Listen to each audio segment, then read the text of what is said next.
Hello, Yasmina. Thank you so much for giving me the opportunity to chat today. And thank you all for joining. So good morning to many of you, good afternoon, and perhaps even good evening to a few. So as Yasmina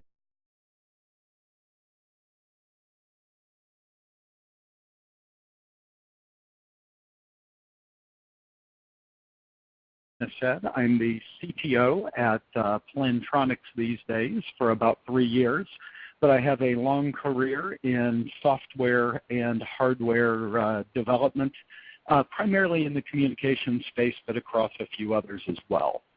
And for those of you that don't know Plantronics, Plantronics, we like to say, is a 53-year-old voice and intelligent headset startup out of Santa Cruz, California. Probably our big claim to fame for back in time is every word that's been said from the moon has been said across a Plantronics communications headset. We also work with virtually all of the major unified communications players, contact center vendors, and mobile carriers on the communications side, along with lots of other channels and customers. So while we focus on communications in many ways, we're literally the only piece of a communication system that touches the human being. We're the piece of technology that actually sits on the human body. And we have, for many years now, actually been building intelligent communications products that, in addition to communicating, actually are able to sense if they're on your body or off of your body, how near and far they are from various devices around you. So in many ways, we've been out working on the wearables industry, if you will, shipping millions of devices per year, and really working on a lot of Internet of Things kind of problems, figuring out at least some early notions around some of the social aspects, productivity aspects, privacy aspects for quite a number of years. So we were hoping to share some of that today. As we go through this, we may ask a couple of polling questions. I'd love to have people jump in. And then we'll have plenty of time for Q&A at the end as well. So as we get started, I thought it'd be great to actually look at some of the technologies that actually enable the rise of wearables and some of the innovations and impacts that we'll be seeing going forward. So the first trend that is quite significant in our opinion is actually the convergence of networks, if you will. So telecommunications networks have been evolving literally for 100 years now, since the very early 1900s or late 1800s, depending upon where you mark the beginning, either with the telegraph or the telephone. Data networks have been evolving kind of on the bottom of the chart you're looking at for a number of years now, 50 or so perhaps, but they really evolved separately.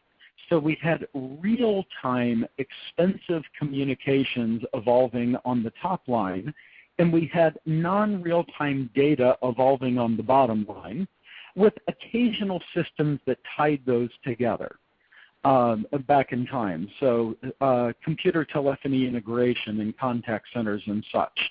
As we got to a world of voice over IP, we had a converged network on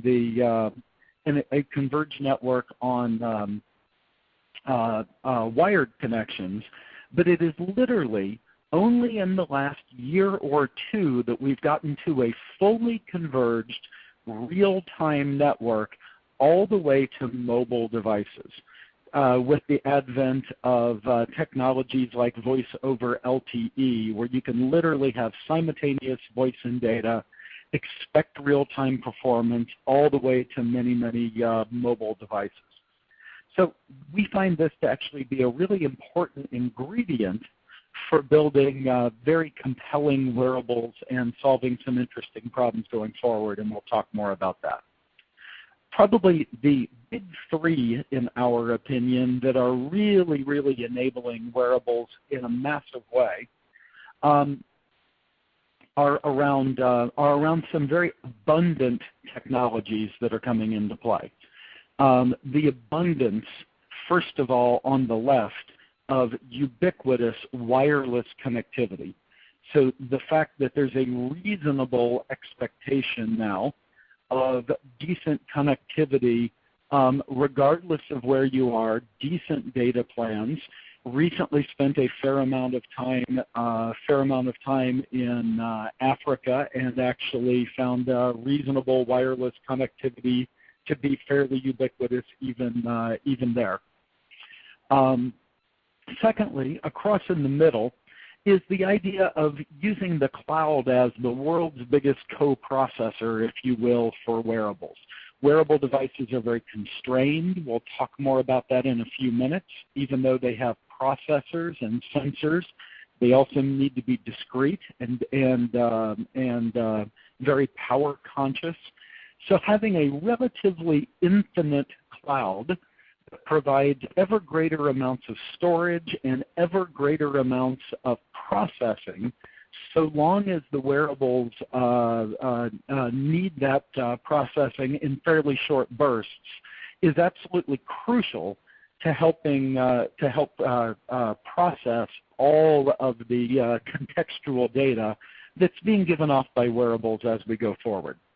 Now, the third piece, the piece on the right with the finger pointing, if you will, really is the idea of analytics being involved to find more meaning in the data that's being generated these days. I think we've all heard statistics about the amount of data being generated and stored in the world is doubling every year or two, and in fact, I'll talk more about that in a couple of minutes. But the real question is, how do we find meaning in this ever larger haystack of data out there to look through? And the real answer seems to be around wearables, around analytics. So analytics to find meaning is beginning to emerge. Not only post-processing analytics that works later, but even real-time analytics seem to be starting to emerge in a way that can really help us find meaning in real time as we're wearing wearables, as we're interacting in our life. So before we go ahead and expand on all of this, the next interesting thing for us is the idea that if we have incredible amounts of data, incredible amounts of connectivity, huge amounts of data, huge amounts of analytics that can answer questions for you, we really believe that this creates an environment for a wearable to be the agent that is on your body working on your behalf.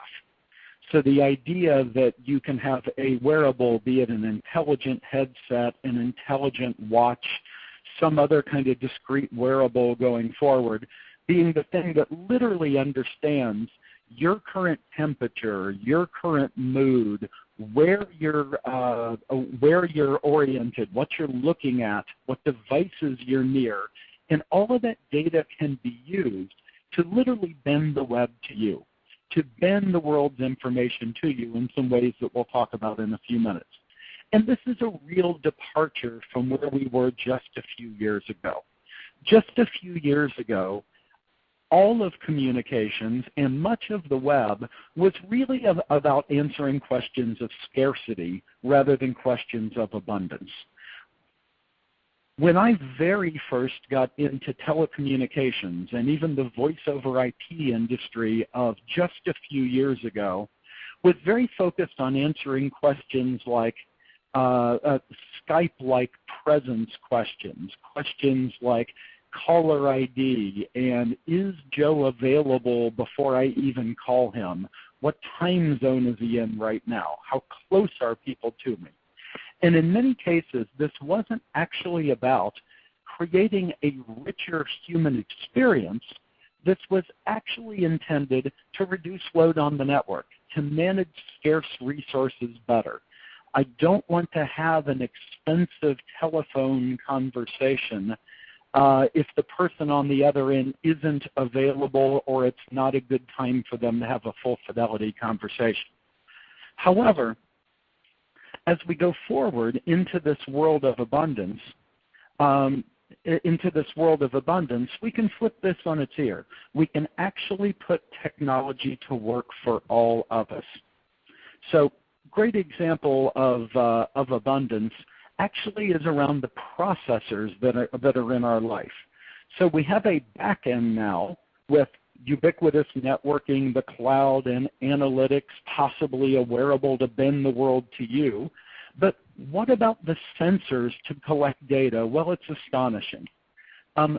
Over 50 billion ARM cores, ARM processors, if you will, and a few billion Intel-compatible chips have all shipped over the last few years and are connected to the internet either permanently or at least intermittently.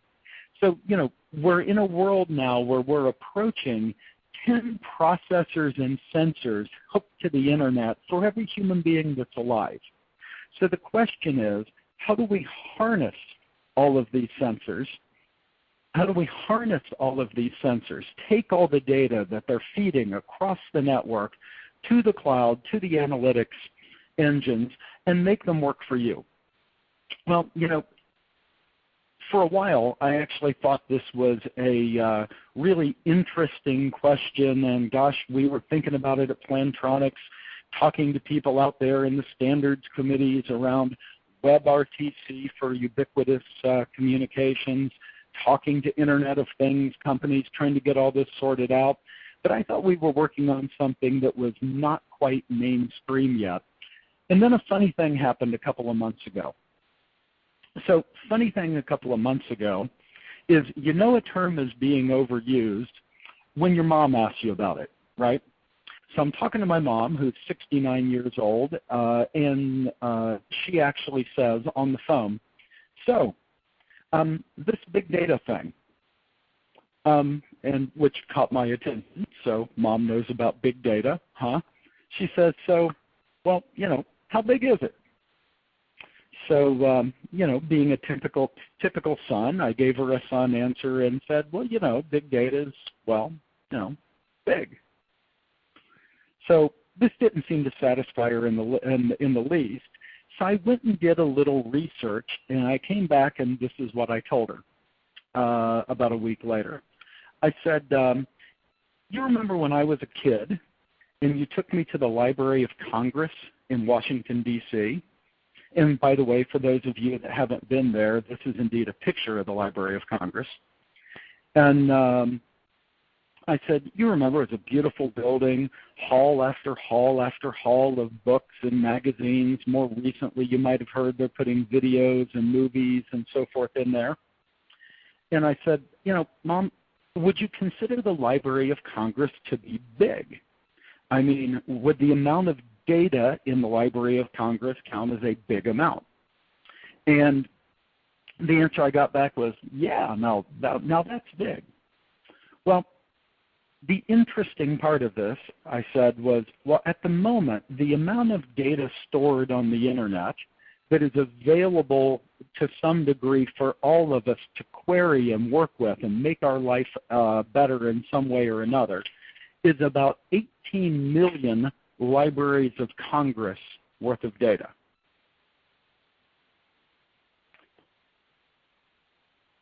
So that somewhat impressed her.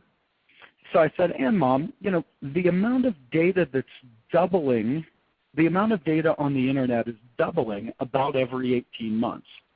So that means by 2017, when you're still pretty darn young, there's going to be about 72 million Libraries of Congress worth of data on the internet. And that's a lot. I mean, that's a bunch of information to pick through. And, you know, I felt very proud of myself. I thought I had probably satisfied her at, about big data and how much was out there and what it could be used for. But, you know, Mom's always been a thinking woman. So the next thing she asked was, well, if there's 72 million Libraries of Congress worth of data pretty soon, but there's only 18 million now, that's something on the order of another 50 million Libraries of Congress coming on in the next 2 or 3 years. Her question was, so where do we get enough little old lady librarians to organize all that new data?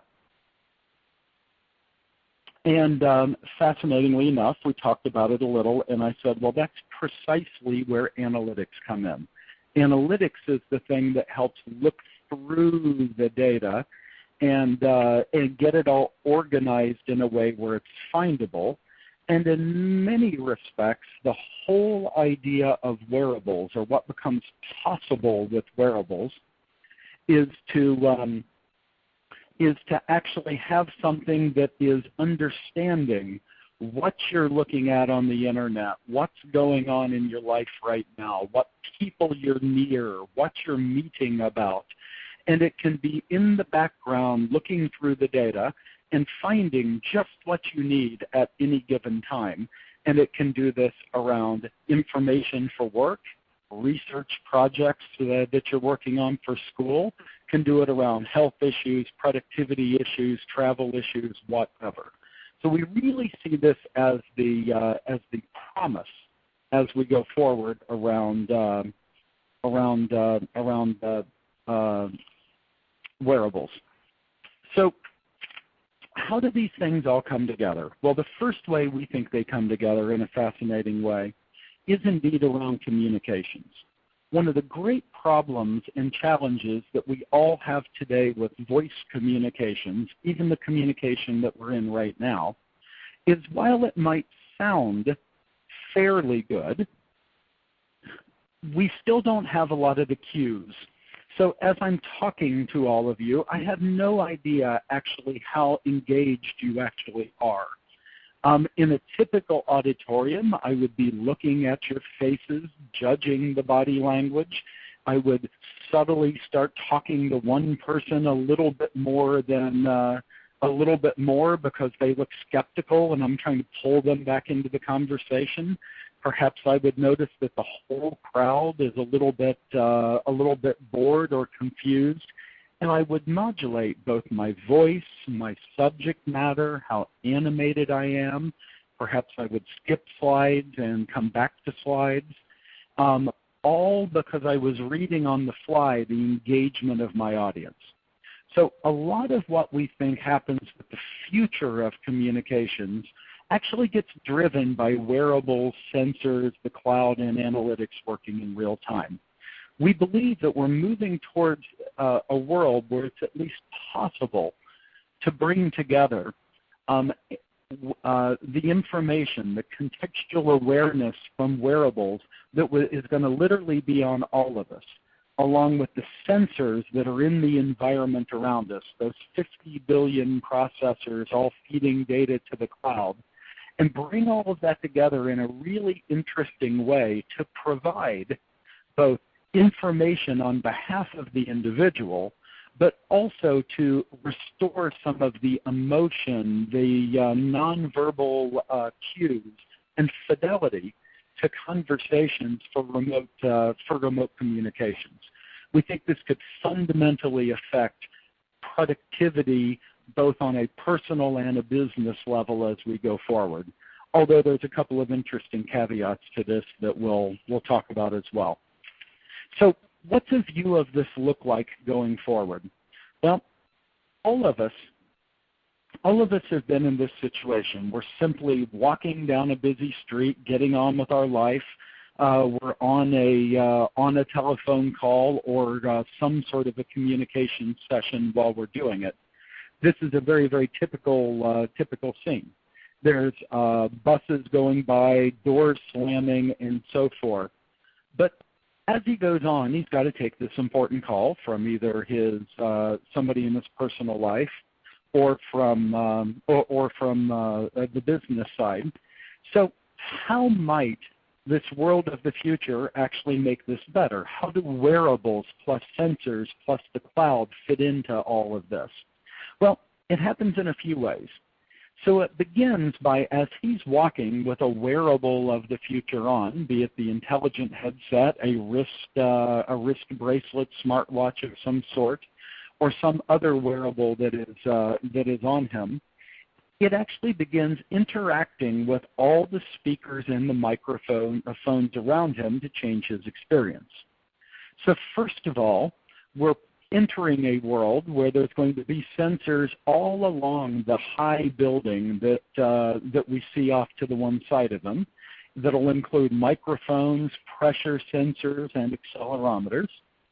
With these, we'll be able to notice that the bus is coming down the road. We'll be able to signal to his audio device, almost like a Doppler effect, that there's a bus approaching, from what direction it's approaching, so we can intelligently suppress the noise of the bus just on the right side of his body, so the people on the other end of his conversation don't even notice. We might actually be able to turn up noise reduction in some interesting ways so he's less bothered by it as well. Second, we actually might understand the proximity and relationship of some of the people that are walking with him. Some of the people on the sidewalk are clearly strangers, and he wants a great amount of audio privacy from those people. He wants to be in a situation where the strangers aren't hearing his conversation. Perhaps they're not cued into his mood, his emotional state, or any of these other things that we're going to be getting to with wearables. So we can actually block them and cancel out their voices as he's walking along. However, maybe there's people on the other side of him that are indeed friends of his. They're in a very close trust zone. So through wearables plus the cloud, we should be able to actually determine that some of these people are friends. They're in extraordinarily close friend groups, possibly even see that they're actually in the same meeting. And instead of canceling out some of the communication session, we can be more inclusive. We can actually allow his conversation to leak so they can hear it. Or we can indeed conference them together in some very, very interesting ways. Additionally, we might understand where he's heading. Easy enough to do. Lots of things that can be done around vectors, what direction somebody's moving, what other sensors they're walking past. And we might actually be able to provide turn-by-turn directions or hints, even if somebody's walking. Look ahead via the cloud and the other sensors and look for sidewalk closures, construction with loud noises that might interrupt him, congestion, either driven or walking congestion, and subtly suggest changes of route that will actually streamline him getting through his day. The key to this too is it goes beyond the individual productivity getting better and the individual's day getting more compelling. When you start thinking about mass transit congestion, you start thinking about highway congestion and the desire to build ever more highways, ever more buses, ever more trains. The idea of being able to literally do flow control and relieve congestion all the way down to the individual human being would actually gain back tens of millions of hours of quality life or productivity for all of us, literally every year.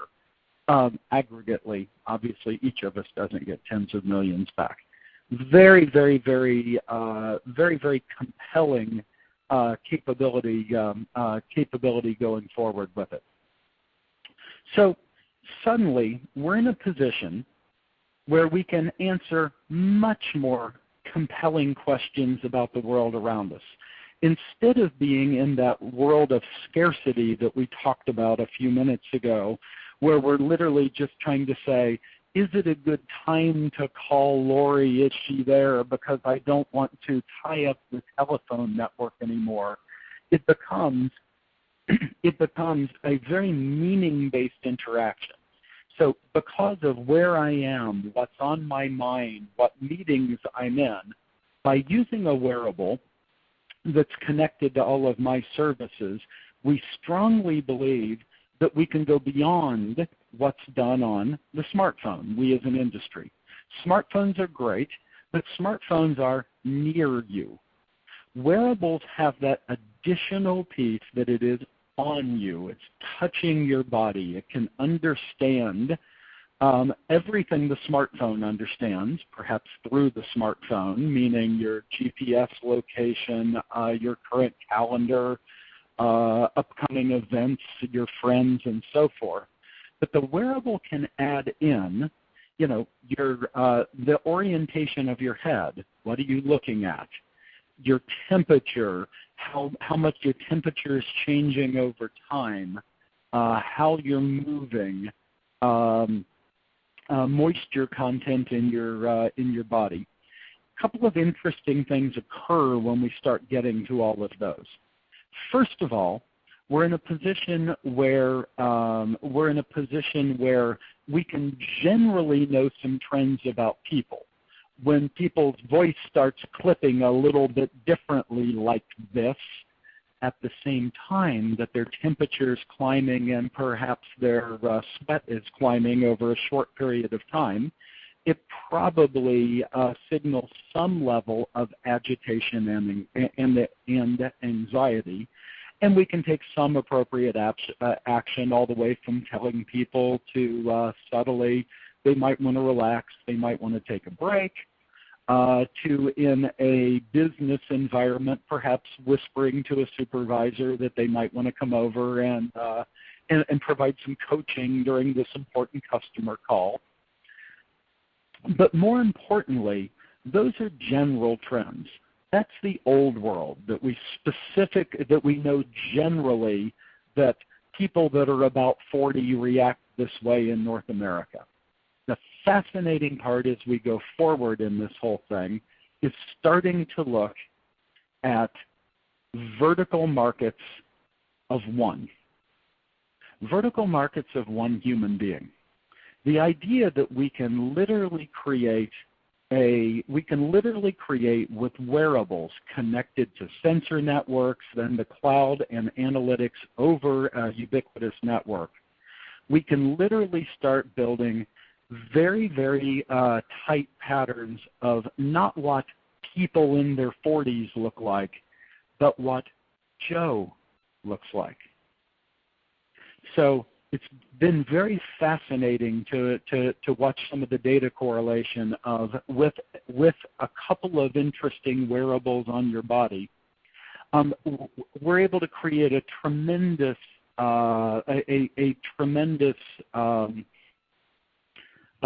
set of patterns for what Joe looks like, how Joe moves, how Joe interacts, how Joe's temperature shifts, and so forth when he's interested. And fascinatingly enough, it might look similar to, but be quite different than what somebody else in their 40s in North America looks like at that time. What I look like when I'm interested and engaged is actually fairly different than what I look like when I'm disinterested but I'm trying to look interested. Turns out understanding all these patterns are quite good. And there's a lot of things we can use those for, good and bad.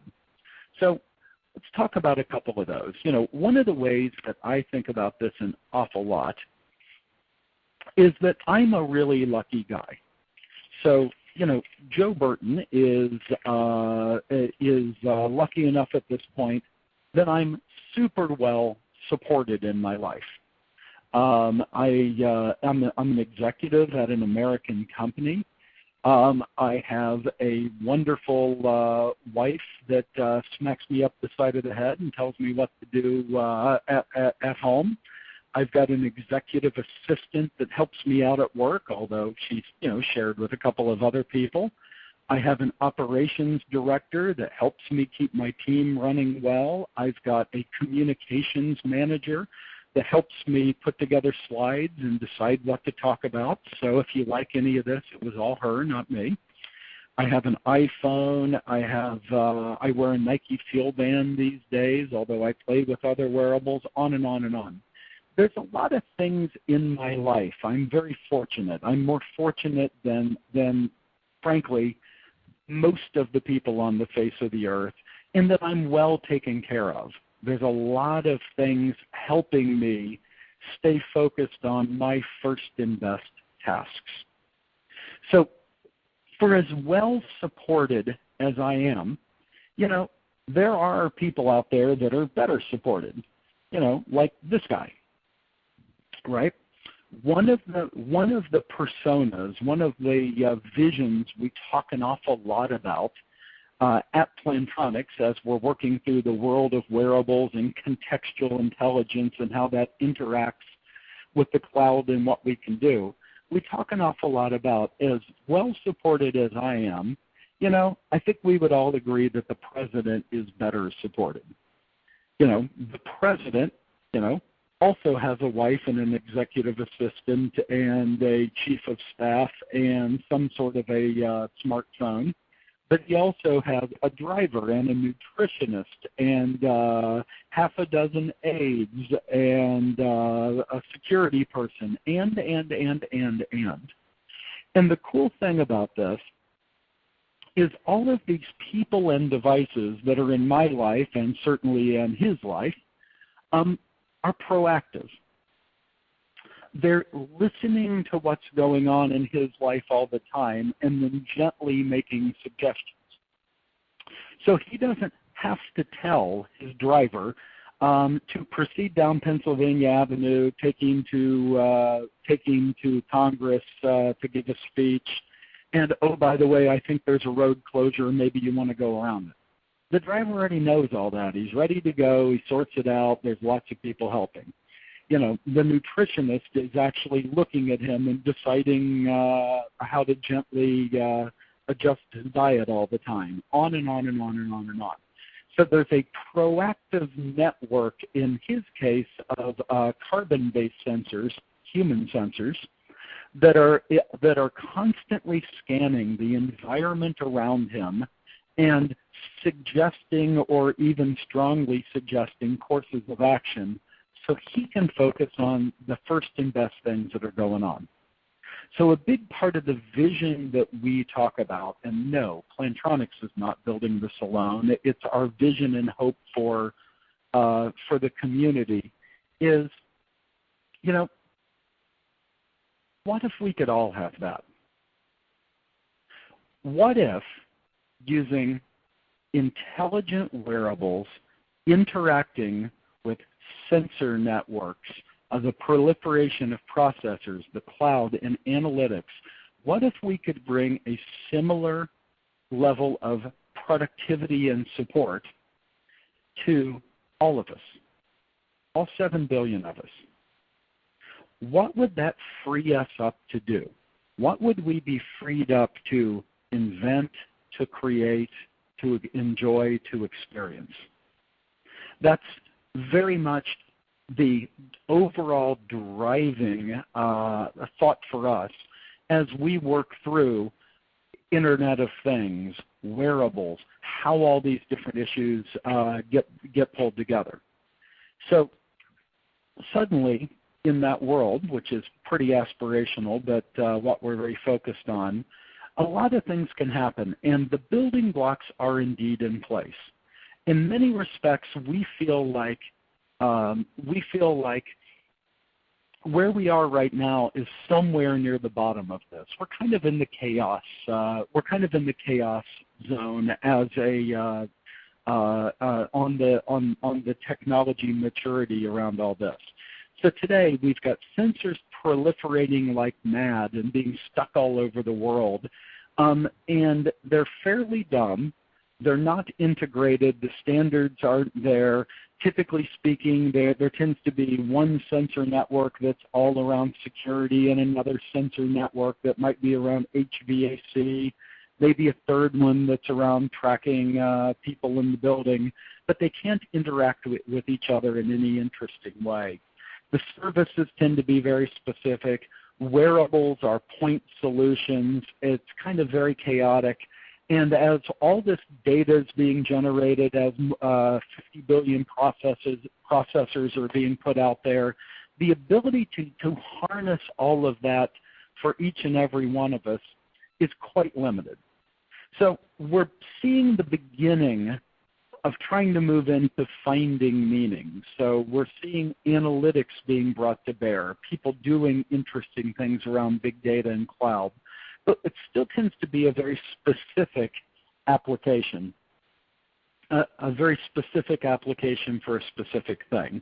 So everything getting done, being harnessed around all this to create better office productivity for salespeople, or to help people that have had heart attacks, get well faster. Not bad. Those are really, really good. Now, the next piece up, the piece I was talking about before, is where we actually believe that as we're moving into more sophisticated wearables, we can actually take the personalization and create that vertical of one. We can be in a position where, by understanding what Tom looks like when Tom is stressed, what Tom looks like when he ought to go for a run, or frankly, what he looks like when he ought to take the day off. And you do actually know that.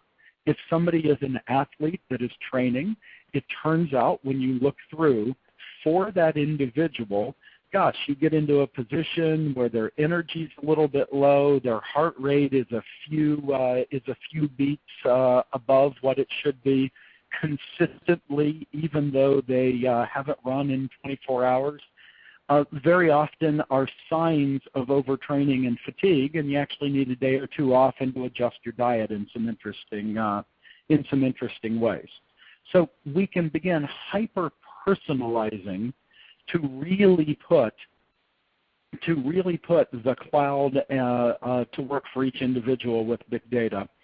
And then we actually think there's a reasonable amount, maybe prescient's too far, but predictive is quite there.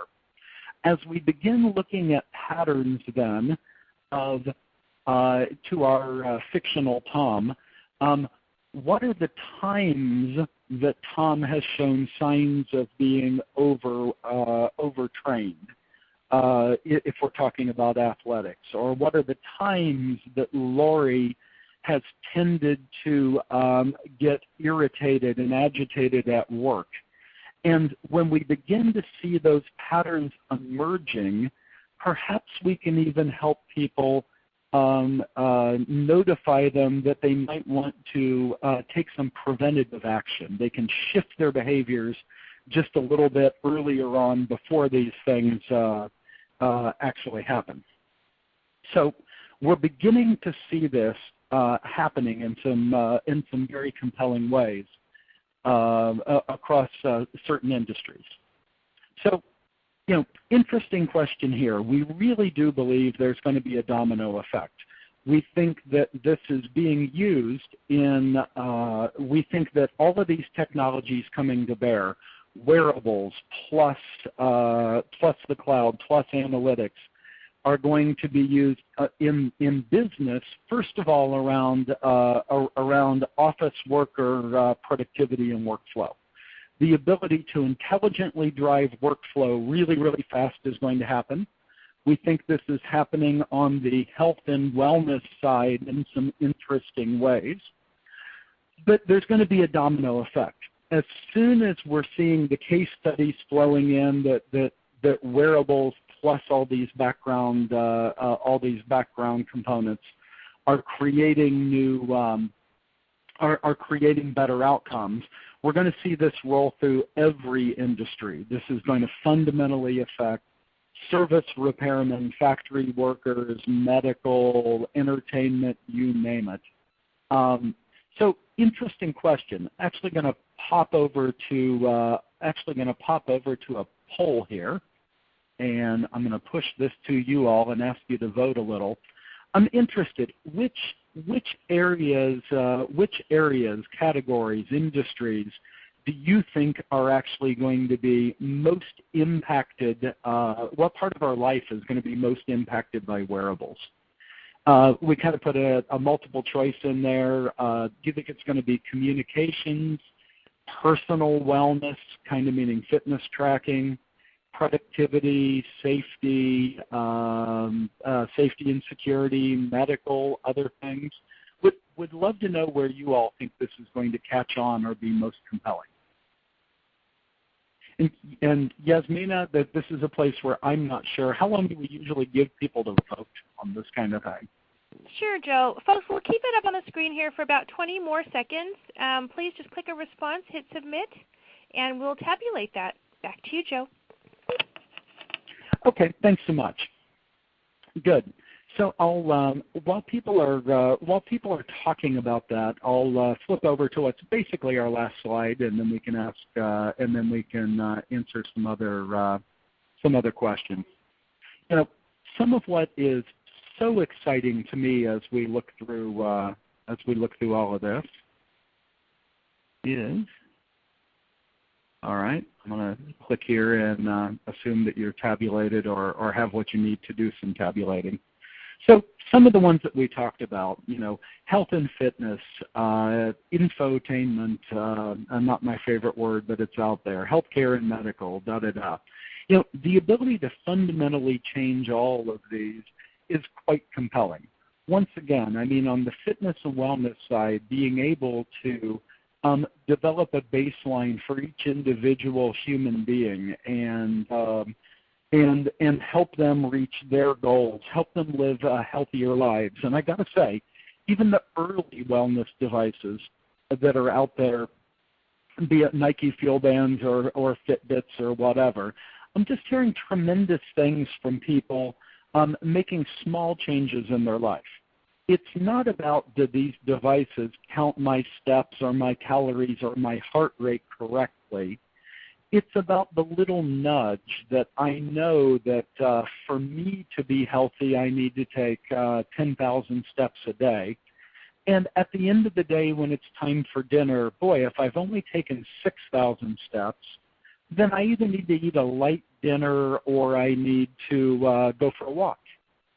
And even though that's a tiny change, I'm talking to person after person after person that's seeing that little change multiplied over 600 days in a year and a half or so, and they're seeing quite compelling changes in their health. Little things in the office, by just knowing that somebody that is late for a meeting is heading towards the meeting room, small as it is enough to really tell people whether or not they should wait for this person, look for this person, or get on with business. It only saves 3 or 4 minutes, but 3 or 4 minutes per meeting times the millions of meetings that go on in the world per day just brings back a lot of productivity and removes a lot of aggravation. So we truly believe that wearables will hit all of these different segments. You know, the only other side of it, and I think we're going to talk a little bit more about this next week as well. One second. All right. Somebody was kind enough to tell me the slide wasn't showing. All right. Thank you. You know, the only thing that we're going to talk about a little bit again next week, actually at the O'Reilly Solid Conference, is about some of the social implications of all this. So it's phenomenal. It's phenomenal that it can affect all these different industries. But the other part, the last poll that will pop up in just a minute here is really about the other side. Oh, and Yasmina says, should she push the poll results? Sure, go for it. Go ahead and push them. Let's see what everybody thought about the most impact on all this. Yeah, so that's very interesting. I'll be able to get these later, Yasmina, right? Or everybody can. I don't have to, like, copy it all down real fast. I'm going to hope. Good. So very interesting looking across here that what everybody seemed to think was that the impact is going to be perhaps most on medical, with kind of personal wellness being second. and then kind of communications, productivity coming next, and safety being least. So the other side of this, we've talked about all the great things that all this can do for us. There's some interesting social aspect parts of all this, social aspects of all this as well. So, boy, we're talking about collecting an incredible amount of intimate data in order to live better and healthier lives, be happier, be more productive, get more done while having less stress. All of that sounds really, really awesome. Being able to get all 72 million libraries of Congress worth of data at my fingertips is great. At the same time, though, it would be interesting to understand, and we just pushed another little poll, how concerned are you about all this quantified self-data from wearable systems? How concerned are you about that data being used for something you didn't intend? I mean, as I described, knowing when you feel anxiety, when you don't, and so forth. Not to be scary, but suddenly we're in a position where if somebody else had that data, they would have a reasonable approximation of whether you're telling the complete truth or not, or whether you're anxious during a business negotiation. You could imagine not wanting to play poker with any of this going on for fear that the other people at the table would know when you're excited and would know when you're bluffing. It really starts changing the world around us in some interesting ways. So, how concerned are you about this data getting out? And I know there's more than these four choices, but there's gosh, I'm just not concerned. The benefits wildly outweigh the any potential downsides. Kind of a moderate. I'm going to pick my services awfully carefully. High. I'm going to use wearables for my own personal coaching, but I'm not letting the data go anywhere. Or please keep wearables away from me in all ways. So, why don't you take just a couple of minutes and let's see what people think about that.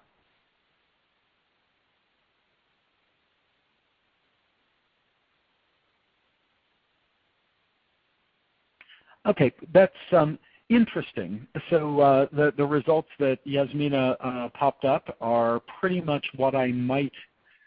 So I expected everybody to be in the moderate category, which was quite big.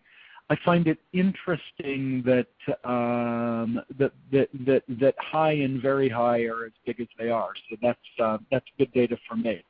I really do think one of the things that we've been noodling on a lot, trying to talk to a lot of people around the industry, is what can we do around around making sure that privacy, policy, data ownership around all of this is very clearly understood and in the hands of the people rather than in the hands of some bizarre service provider. So we're still trying to, as an industry, I think that's a key issue, and you're all confirming it. So Yasmina, that is it for the slides that we brought. Those are the things we're working on. We think it's actually a quite compelling time where wearables with the other technologies really are going to change our lives, mostly in some amazingly